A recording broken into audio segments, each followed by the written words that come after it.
चलिए, आज बात करते हैं न्याय की और एक बहुत ही बुनियादी सवाल से शुरू करते हैं। क्या न्याय पाना हर किसी का हक है? ये एक ऐसा सवाल है जिस पर किसी भी लोकतंत्र की पूरी बुनियाद टिकी होती है। जरा सोचिए, अगर किसी को कभी अदालत का दरवाजा खटखटाना पड़े, तो क्या उसे इंसाफ मिल पाएगा? या फिर इंसाफ सिर्फ उन लोगों के लिए है जिनके पास पैसा है? देखिए, सच्चाई तो ये है कि हमारे देश में लाखों लोगों के लिए अदालत तक पहुंचना ही बहुत महंगा सौदा है। वकील की फीस, कोर्ट के चक्कर, ये खर्चे इतने ज्यादा हैं कि इंसाफ पाना एक सपने जैसा लगता है, एक ऐसी चीज जिसे बस कुछ ही लोग अफोर्ड कर सकते हैं। तो इस इतनी बड़ी मुश्किल का हमारे संविधान में क्या जवाब दिया? यहीं से हमारी कहानी एक उम्मीद की तरफ मुड़ती है, एक ऐसे वादे की तरफ जो हमारे संविधान में ही लिखा हुआ है। और वो जवाब है आर्टिकल 39A।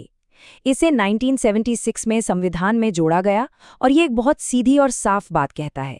ये कहता है कि सरकार की जिम्मेदारी है कि वो देखे कि पैसे की कमी की वजह से कोई भी इंसान इंसाफ से दूर न रह जाए।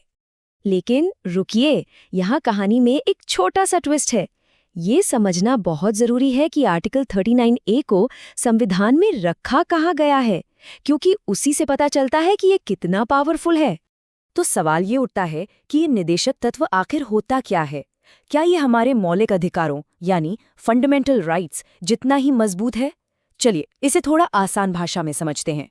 इसे ऐसे समझिए, जो हमारे मौलिक अधिकार हैं जैसे जीने का अधिकार या बोलने की आज़ादी, वो एक मजबूत ढाल की तरह हैं। अगर कोई उन्हें छीनने की कोशिश करता है तो हम सीधे कोर्ट जा सकते हैं और अपना हक मांग सकते हैं। पर जो निदेशक तत्व होते हैं वो सरकार के लिए एक गाइडबुक की तरह है। ये सरकार को बताते हैं कि एक अच्छा शासन कैसे चलाना है ताकि समाज में बराबरी आए, लेकिन आप इन्हें लेकर सीधे कोर्ट नहीं जा सकते कि इसे लागू करो।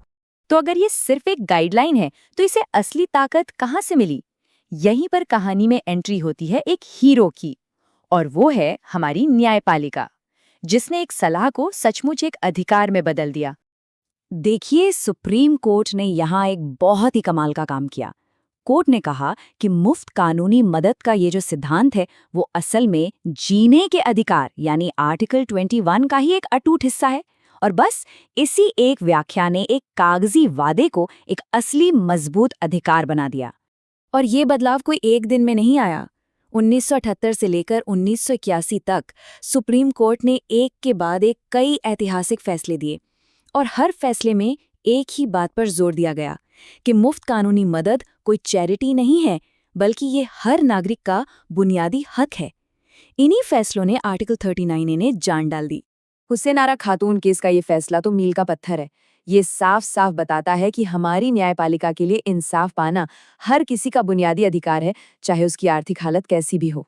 तो ठीक है, सुप्रीम कोर्ट ने तो अपना काम कर दिया, पर इस वादे को जमीन पर उतारने के लिए क्या कोई सिस्टम बनाया गया?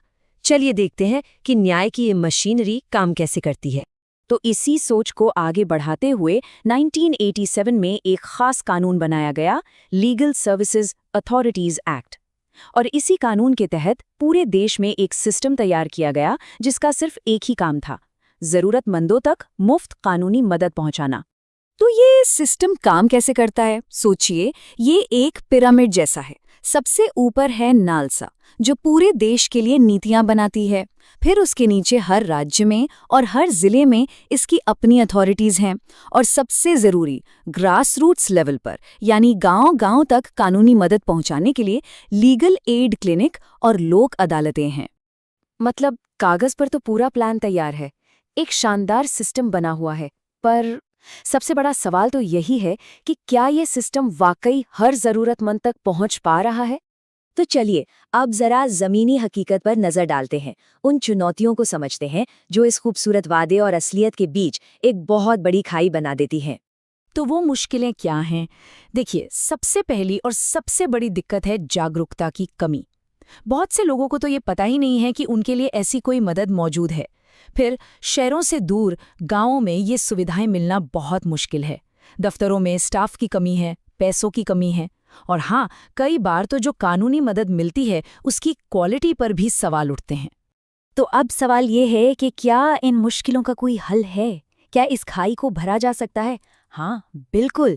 चलिए कुछ ऐसे सुझावों पर नजर डालते हैं जो भविष्य की राह दिखा सकते हैं। तो रास्ता क्या है? सबसे पहला कदम तो है कि सरकार इसमें ज्यादा पैसा लगाए। दूसरा, टेक्नोलॉजी का इस्तेमाल करके लोगों तक पहुंचना होगा। तीसरा, बड़े पैमाने पर लोगों को उनके अधिकारों के बारे में बताना होगा।